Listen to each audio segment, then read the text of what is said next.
이 시간에 우리 집사님 잠깐 한번 일어서시고, 예, 우리 이제 피택 장로가 되면 이제 우리 교회 산하 또 우리 노예 산하에 피택 장로 교육이 있습니다. 교육이 있어 앞으로 이제 교육을 10월 노회까지 이제 열심히 교육을 받으셔야 되는데, 교육을 잘 받고 10월 가을 노회 때 이제 그 노회에 우리가 다시 허락을 받고 하면 이제 10월 노회가 지나고 나면 이제 우리 날짜를 잡아서 이제 우리가 장로 안수식을 해야 되는데, 이 시간에 우리 집사님 공식으로 한번 박수하겠습니다. 예. 예.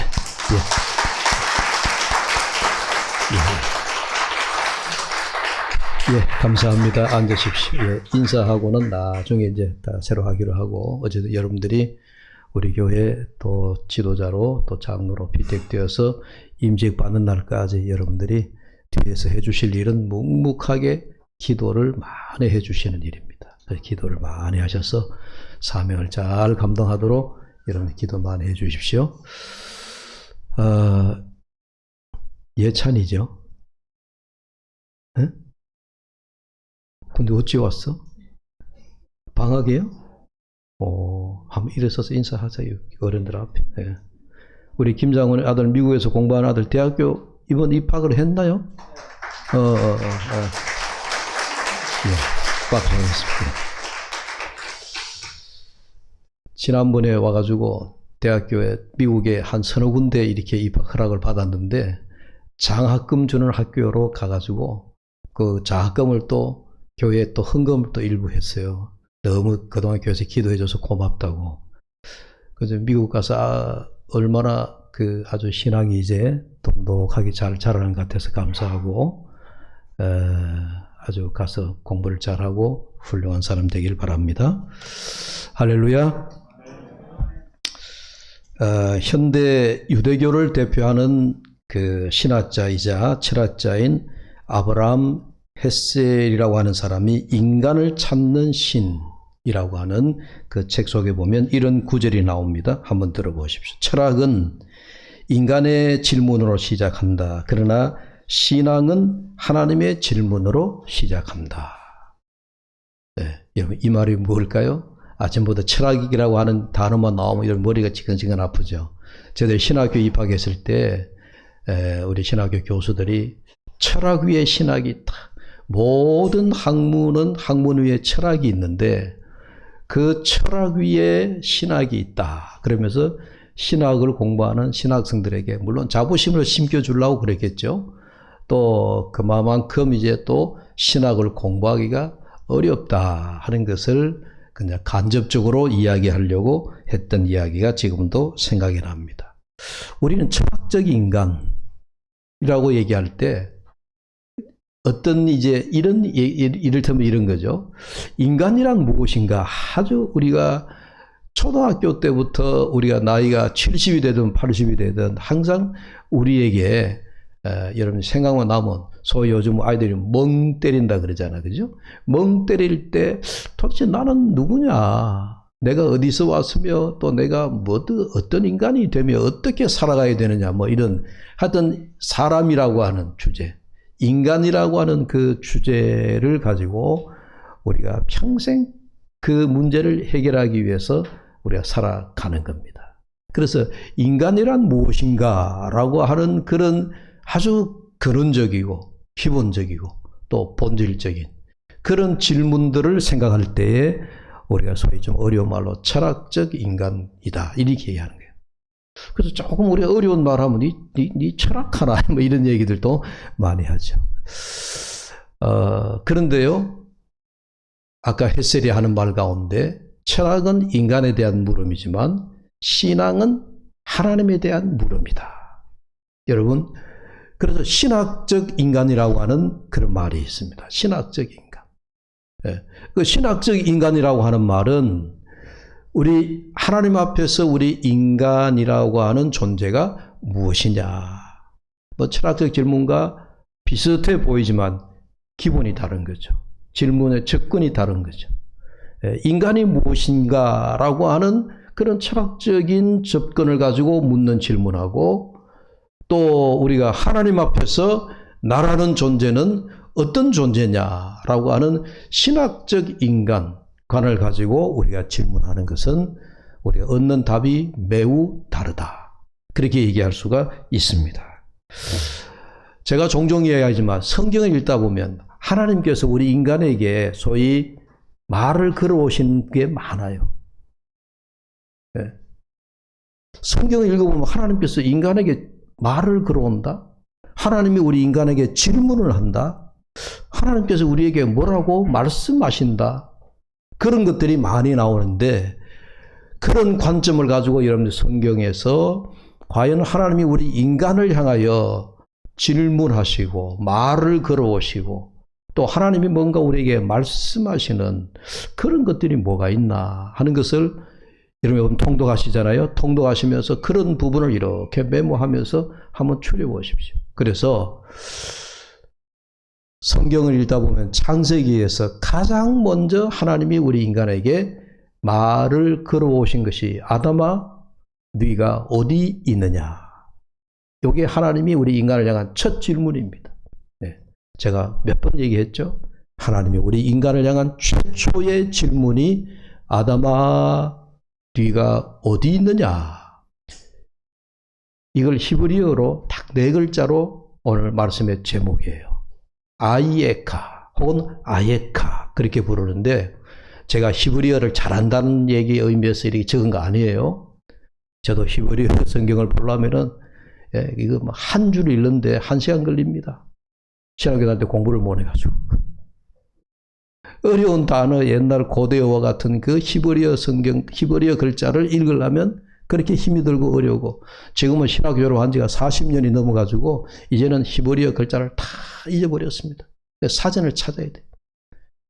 아담아, 네가 어디 있느냐? 이 히브리어 성경을 찾으니까, 아이에카, 딱 4글자로 간결하게 하나님이 우리에게 질문하셨어요. 그래서 오늘 말씀의 제목을 네가 어디 있느냐 하는 말을 히브리어입니다. 아이에카라고 하는 말로 제가 말씀을 시작합니다. 하나님께서 우리 인간에게 말을 많이 걸어온다 그랬잖아요. 그래서 성경을 보면 제가 얼충 생각해도 지금 금방 생각나는 것만 우리가 꼽아도 하나님이 아담아 네가 어디 있느냐, 가인아 네 동생 아벨이 어디 있느냐, 야곱에게 내 이름이 무엇이냐, 엘리야에게 엘리야야 네가 어찌하여 여기 있느냐, 로뎀 나무 아래 지쳐 쓰러져 있을 때 엘리야에게 하나님이 엘리야야 하고 그렇게 부르셨잖아요. 모세에게 모세야 네 손에 든 것이 무엇이냐, 하나님 지팡이뿐이니이다. 예수님 마찬가지예요. 예수님이 베드로에게 베드로야 너 고기 많이 잡았느냐? 어쩌면 하나님께서 성경 속에서 우리에게 이렇게 우리에게 말을 걸어오신다는 게. 지금도 하나님이 여러분들에게, 하나님이 우리의 심령을 푹 치시면서, 야, 너 뭐하니? 야, 너 뭐하냐? 너 지금 뭐하고 있어? 그렇게 하나님 우리에게 계속 말씀을 걸어오시는 거예요. 여러분들의 마음이 좀 불편하다, 하나님을 생각하면 내 마음이 편치가 않다라고 할 때, 여러분 그때 하나님께서 여러분들에게 뭔가 말씀하시는 중이에요. 자꾸 여러분들에게 하나님이 말을 걸어오시는 중이에요. 그때 여러분 어린 사무엘이 성전에 머물 때 엘리 제사장은 나이가 많고 눈이 어둡고 귀가 어두워 영안이 벌써 많이 어두워진 상태에 사무엘아 사무엘아 하나님이 부르시는 음성을 엘리는 듣지 못하는데 어린 사무엘은 어때요? 하나님의 음성을 듣더라. 그래서 사무엘아 사무엘아 하나님이 부르시잖아요. 하나님 우리에게 자꾸 우리를 툭툭 건드리시는 거예요. 그게 하나님과 우리 사이에 아직까지 이 관계가 단절되지 아니하고 우리가 하나님의 말씀을 들을 귀를 우리가 가지고 있다 하는 그런 증거라고 생각되어집니다. 이렇게 오늘 말씀 속에 하나님이 우리 인간에게 소위 말을 걸어오시는데, 오늘 그 첫 우리 인간을 향한 질문 아이에카, 네가 어디 있느냐라고 하는 이 질문을 통하여 제가 오늘 두 가지만 묵상하려고 합니다. 그 첫째가 하나님이 우리에게 뭔가 말씀하실 때 내 안에 감추어져 있는 죄가 뭐가 있느냐, 내 안에 죄가 뭐냐, 이 소위 우리 내 안에 감추어져, 나는 감추려고 하지만 하나님 앞에서는 그걸 감출 수가 없잖아요. 그래서 하나님이 우리에게 말씀을 하실 때 먼저 우리가 내 안에 죄를 들여다 볼 수 있어야 된다. 예, 이게 첫 번째 우리가 생각해야 될 부분이에요. 내 안에 죄. 아담아 네가 어디 있느냐라고 물으실 때 우리가 잘 알지만 아담과 하와가 선악과를 따먹었잖아요. 선악과를 따먹고 그 선악과를 먹고 나니까 그들의 수치심, 그들의 부끄러움, 언제 하나님께서 너희들이 왜 벗었느냐라고 우리에게 묻지 않으셨는데 하나님이 먹지 말라라고 말씀하신 그 선악의 열매를 먹고 나니까 그들의 눈이 밝아져서 그 눈이 밝아진 그 눈을 가지고 자신들을 보니까 우리가 언제 이렇게 빨아벗고 있었느냐? 우리가 왜 이렇게 부끄럽게 벗고 있지? 그러면서 그들이 나무 잎을 가지고 그들의 부끄러운 부분을 가리었고, 그리고 하나님이 부르실 때 그들이 동산 뒤에 숨었다라고 했습니다.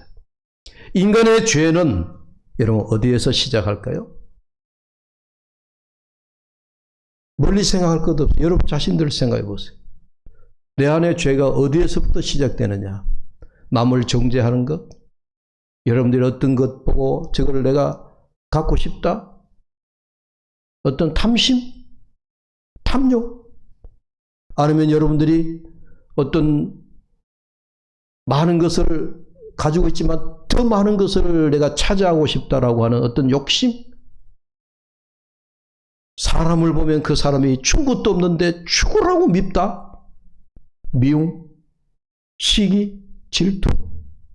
여러분 그런 것들이 다 우리 안에 있는, 물론 이것들이 우리 안에 죄의 어떤 그런 결과로 맺어진 하나의 작은 열매들이라고 생각할 수 있지만 적어도 오늘 이 창세기 3장에 나오는 이 본문의 말씀에 의하면 우리의 죄는 내가 욕심을 부린 데서, 내가 탐심을 가진 데서, 혹은 내가 남을 시기하고 질투하는 데서 나의 죄가 시작이 되어졌을까? 그게 아니더라는 거예요. 우리의 죄의 출발이 어디에서부터 시작되느냐? 하나님과의 관계 단절에서부터 우리의 죄가 삭트기 시작합니다. 하나님과의 관계 단절에서부터.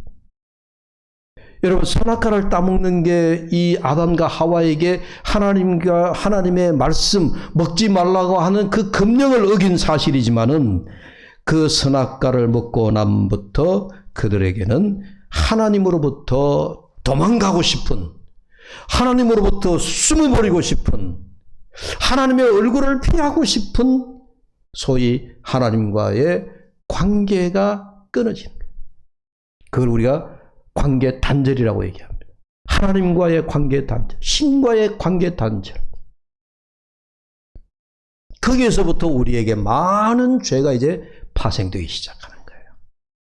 여러분들이 내 안에 하나님이 계시지 않다. 오늘 성령 강림 주일이니까 내 안에 성령님이 계시지 않다라고 한번 생각해 보세요. 그러면 그때부터 내 안에는 사탄 마귀가 그 하나님이 계시지 않는 그 자리를 대신해서 우리에게 수많은 죄가 싹이 올라오기 시작하는 거예요. 미움과 시기와 질투와 불순종과 용서하지 못함과 더러움과 정죄함과 입에 담기도 싫은 그런 수많은 죄악들이, 죄의 모양들이 우리 안에서 막 올라오는 거예요. 왜? 하나님이 내 안에 계시지 않으니, 하나님과의 관계가 단절되고 나니 그 자리에 사탄 마귀가 그 자리 잡으니까 죄의 열매 싹들이 막 피어나기 시작한다. 그런 얘기입니다. 인간이 하나님의 얼굴을 피하여 숨는다라고 하는 것, 즉 하나님과의 관계가 단절됨에서부터 오늘 우리에게는 수많은 죄가 우리에게 파생되어지는 겁니다. 여러분, 권력의 맛을 본 자는 결코 그 권력을 빼앗기려 하지 않습니다. 돈 맛을 본 사람은 죽으라 돈의 노예가 됩니다. 쾌락을 알게 된 자는 결코 그 쾌락에서 벗어나려 하지 않습니다. 그래서 중독이라고 하는 게 있습니다. 도박 중독, 게임 중독, 심지어 마약 중독. 여러분, 중독자들이 아무리 그 중독에서 벗어나려고 그래도 안 돼요. 마약을 하다가 감옥에 간 사람들이 3년, 5년을 감옥에서 어려움을 겪으며 이렇게 가두어 뒀다가도요, 감옥에서 풀려 나오는 날, 그날 마약을 해버리는. 중독이라는 게 그렇게 힘들어요. 한 번 이와 같이 죄의 맛을 본 사람은 거기에서 벗어난다고 하는 것이, 이거는 정말 하나님께서 그 속에 성령으로 뒤집어주지 않으면은 그건 변할 수 없는 거예요. 아담아, 네가 어디 있느냐? 아이에카 하시면서 하나님이 오늘 이 물음, 오늘 저와 여러분에게 어떤 말씀을 하시는가? 아이에카라고 하는 이 하나님의 물음을 저와 여러분이 한번 곰곰이 한번 생각해 볼 수 있기를 바랍니다. 저는 생각하기에 이 아이에카라고 하시는 하나님의 이 우리를 향한 첫 질문이 권력이나 돈이나 명예나 쾌락이나 세상 죄악으로부터 하나님으로부터 우리를 끊임없이 관계 단절을 시키려고 하는 이러한 것들로부터 우리가 도망쳐서 하나님께로 돌아오라고 하는 하나님의 음성인 줄로 믿습니다. 두 번째 하나님의 이 질문에서 이제 우리가 우리의 자리를 찾아야 된다. 좀 어려운 말로 우리의 정체성을 찾아야 된다. 인간이란 무엇인가라고 하는, 아까 철학적인 질문에서 그런 질문을 한다 하지만은 정말 하나님 앞에서, 하나님 앞에서 나라는 존재는 어떤 존재인가? 존재 위치라고 해야 될까요? 아니면 존재 가치라고 해야 될까요? 그런 부분들을 우리가 반드시 생각을 해야 돼요. 하나님께서 아담에게 아담아 네가 어디 있느냐라고 이렇게 물으실 때 하나님께서 아담에게 네가 동산 뒤에 숨었구나, 그걸 몰라서 하나님이 아담에게 물으셨겠습니까? 오늘 우리에게 이런 질문을 하나님이 하신다면, 하나님이 우리를 만드신 하나님께서 우리를 몰라서 물으시겠습니까? 하나님이 우리를 모르시는 분이 아니잖아요. 당신의 피조물인데 주님께서 모르실 리 없잖아요. 그렇다면 여러분, 이 질문은 나의 존재를 알라라는 거죠. 나의 존재를 알라는 거예요. 내가 어떤 사람인가를 알라 하는 그런 이야기입니다. 그런데 이 말씀을 전하지만 제가 목사로서 목사는 하나님 앞에 가장 이 질문을 정말 아주 실제적으로, 아주 리얼하게 하나님이 목사에게 늘 질문을 하신다, 저는 그렇게 고백합니다. 박 목사, 네가 목사란 무엇이냐? 박 목사, 네 목사라면 네가 무엇이냐? 이거 신학교 다니면서부터 지금까지 목회하면서까지 늘 제가 제 자신에게, 하나님, 도대체 제가 왜 신학을 해야 됩니까? 하나님, 제가 왜 도대체 목사가 돼야 됩니까? 그러다 목사가 하기 싫어서 도망가기도 했죠. 요나처럼 도망갔다가 잡혀가고, 그러면서 지금까지도 그렇게 가고 있는 거예요.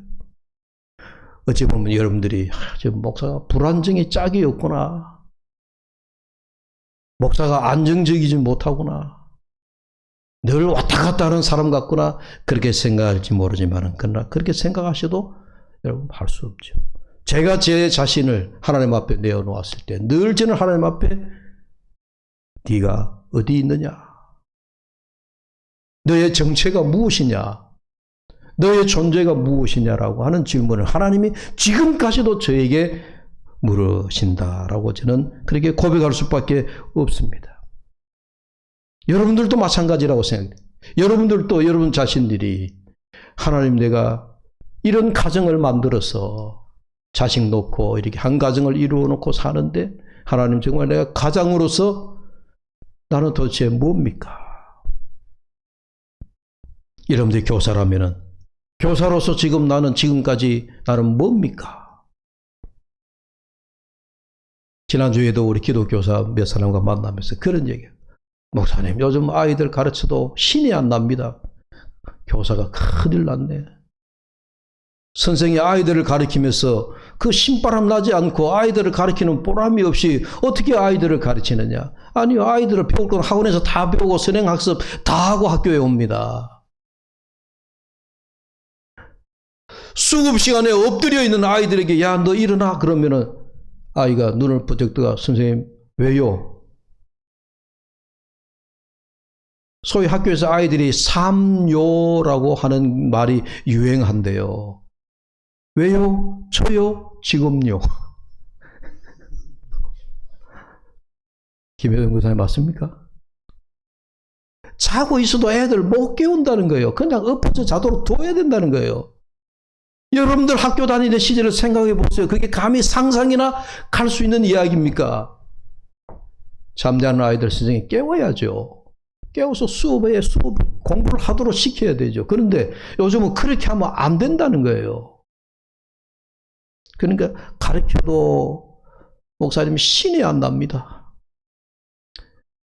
참 교사가 무엇이냐 여러분, 아이에까 참 우리가 그렇잖아요, 그죠? 교사뿐이겠습니까? 여러분, 회사를 다니는 직장인인 여러분들, 회사 가서 일하는데 매일같이 동일한 일을, 여러분 동일한 어떤 업무를 할 때 이거 내가 로봇이냐? 내가 도대체 뭐냐? 이런 질문을 우리가 한두 번쯤 하게 되잖아요. 자, 다시 본문으로 창세기 3장으로 돌아와서 오늘 저는 인간인 아담이 있어야 할 자리는 하나님 앞이다. 하나님 앞이다. 하나님 앞에 있을 때 인간은 숨길 것도 없고 부끄러워할 것도 없고 하나님과 함께 관계가 유지되면서 교제를 할 수 있다. 그렇게 보는 겁니다. 하나님 앞에 있어야 될 아담이 하나님 앞에서 떨어져 나가고 도망치고 하나님의 얼굴을 피했을 때 그때부터는 뭐가 시작되어집니까? 인간이 나무잎을 가지고 그들의 옷을 만들어 입기 시작하는 조작이 있게 되어지고, 그리고 하나님 앞에 섰을 때 하나님이 질문했을 때 그들이 서로 마누라가 내 남편이 뱀이 이러면서 서로가 자기들의 일을 미루기 시작하고 남에게 원망을 돌리기 시작하고 소위 내 탓이 아니고 당신 탓이시오라고 하는 그런 일들이 일어나더라는 얘기예요. 권모술수가 일어나기 시작하는 거예요. 뭔가 꾸미고 숨기고 그러면서 인간의 비극이 시작이 되어졌습니다.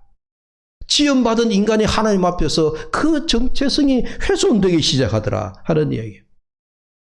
그런데 이 정체성이 훼손이라는 것이 오늘 우리를 생각하니까 우리들도 마찬가지 하나님 앞에 우리의 존재가 하나님 앞에서의 나의 존재 가치가 이걸 우리가 잊어버리고 살 때에 우리는 우리의 소명감을 잃어버린다는 거예요.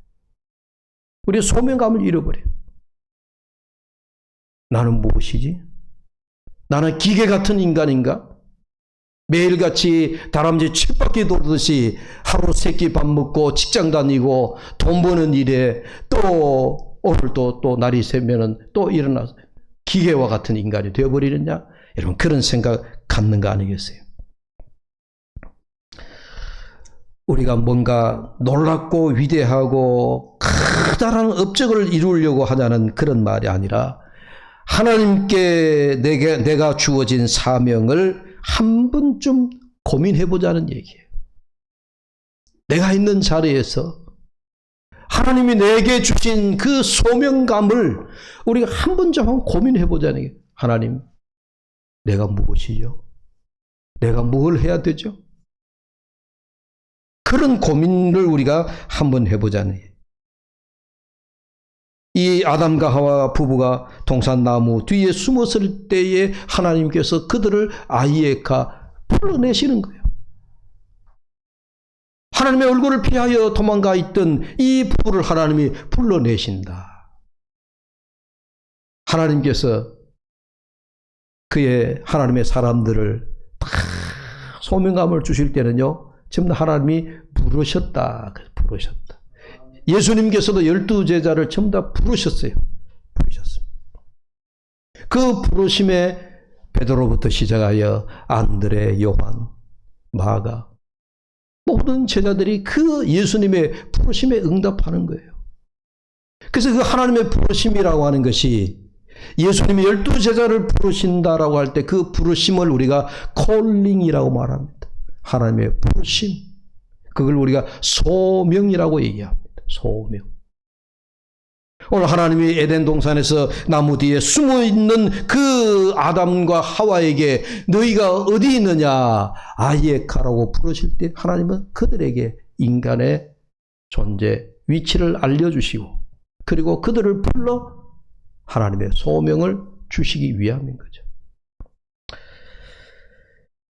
이상하게 우리나라 정치인들은 뭔가 죄를 범하면 어떻게 하죠? 전부 다 망명 가죠. 우리나라를 떠나가지고 미국으로, 뭐 스위스로, 뭐 또 다른 나라 유럽으로 가가지고 뭐 6개월 혹은 1년, 2년 이래 지내다가 국민들이 잊을만 하면 다시 돌아와서 정치하고, 옛날부터 정치인들이 그렇게 많이 하더라고요. 정치인들이니까 죄를 범하면 꼭 도피 행각을 벌인다라고 하지만, 그러나 우리는 하나님 앞에 하나님이 네가 어디 있느냐라고 부르실 때 우리는 하나님 여기 있습니다. 그래도 에덴 동산에서 아담과 하와가 하나님께서 아이에카라고 하실 때 그들이 더 깊이 숨어 들어가지 아니하고 하나님 앞에 이끌려 하나님 앞에 나오는 것이 중요하더라고요. 동산나무 뒤에 숨었던 이들이 하나님 부끄럽습니다. 그들의 부끄러움을 그대로 드러내면서 하나님과 대화가 이어져 가더라는 거예요. 저는 그게 굉장히 중요하게 보여지더라고요. 우리들도 마찬가지예요. 우리가 다 온전한 사람들은 아니에요. 우리 모두가 하나님 앞에 다 우리가 온전하지 못한 거예요. 그러다 보니까 우리는 하나님의 얼굴을 피하고 싶을 때가 많습니다. 하나님의 얼굴을 피하여 깊이 숨어버리고 싶을 때가 많습니다. 그러나 그럴 때라도 하나님께서 우리에게 아이에카 부르신다면 우리가 하나님 앞에 나가야 된다는 거예요.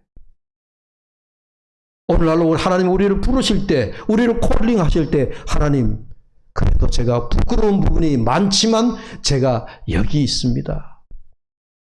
그런 나서는 용기가 필요합니다.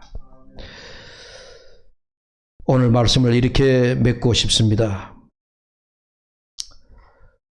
제가 주말 드라마를 보려고 했던 것이 아니고 우연한 기회에 주말 드라마인지 뭔지 모르겠는데 요즘은 이게 개념이 잘 없잖아요. 시간 개념도 없고 유튜브를 틀면은 뭐 이렇게 나도 원하지 않는 게 툭 튀어나오잖아요. 그죠? 그러니까 이게 요즘 하는 거지 언제 한 거지 그것도 알 수가 없는 건데, 그 유튜브를 보다 보니까 그 한 가지 이제 제가 원하는 것이 아니고 하나 또 이렇게 드라마가 같은 게 하나 뜨기 때문에 봤는데 그게 낭만 닥터 김사부더라고요.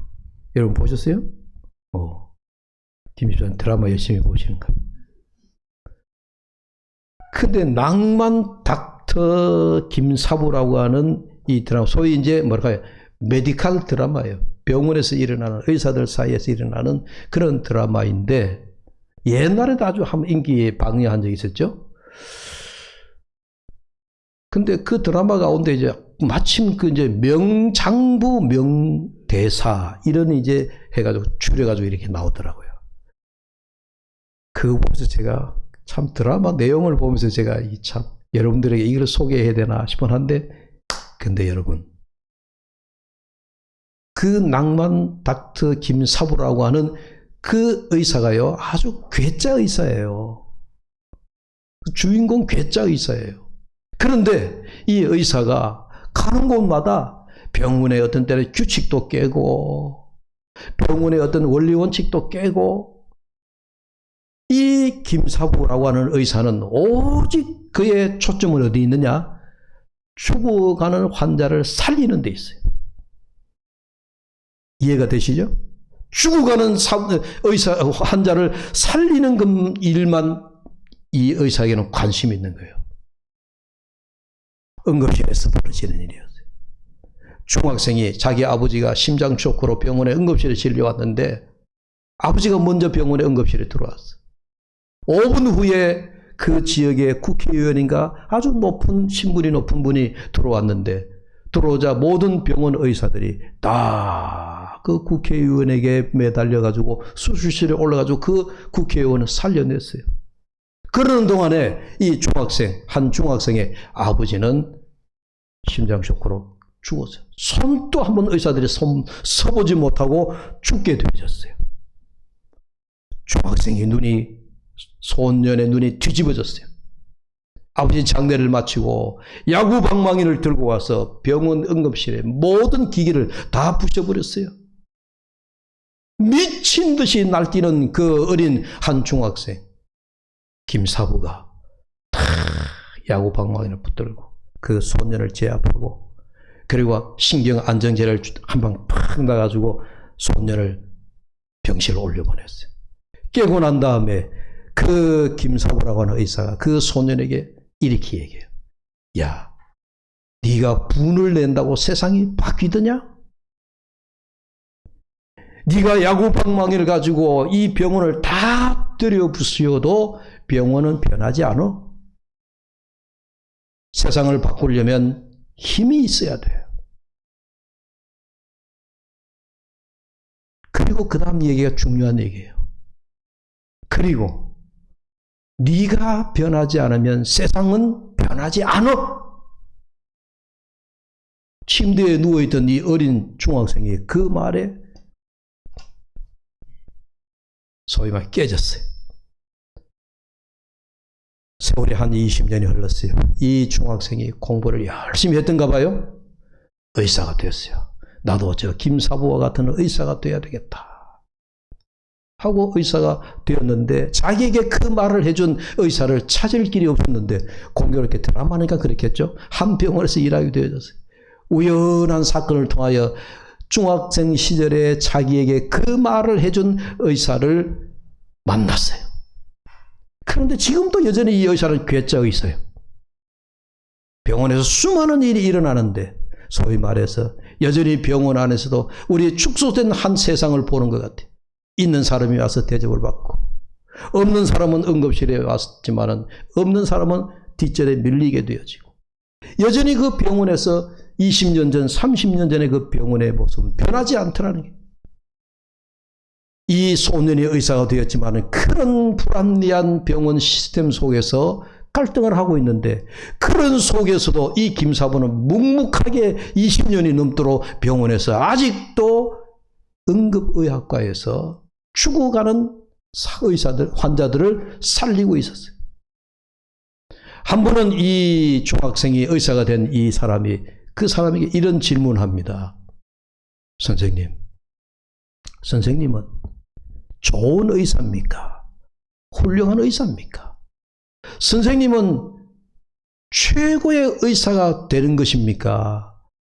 아니면 지금 많은 사람들이 선생님을 보고 훌륭하다고 얘기하는데, 선생님의 목적은 훌륭한 의사라고 하는 소리를 듣는 것입니까? 물론 그 배경에는 어떤 사건이 있었어요.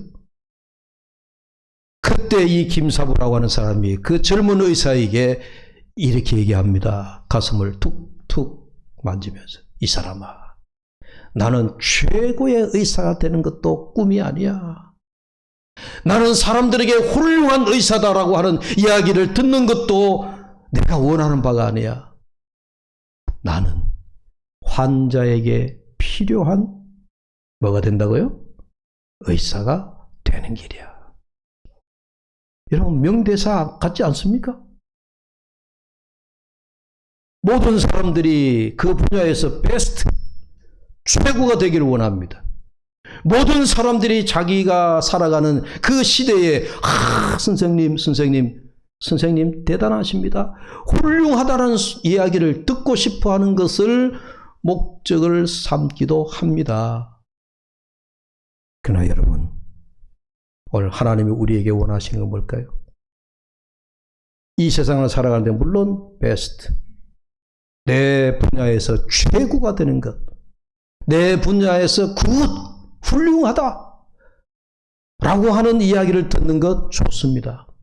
그러나 그것보다 우리가 먼저 앞서야 될 것, 내가 있는 그 자리에 나를 필요로 할 때에 내가 그 자리에 있는 겁니다.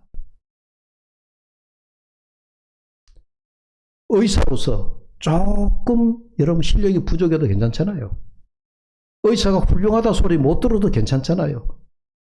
죽어가는 환자가 있는 그 현장에 그 자리에 의사가 있다면 그 의사야말로 여러분 최고 중에 최고가 아니겠어요?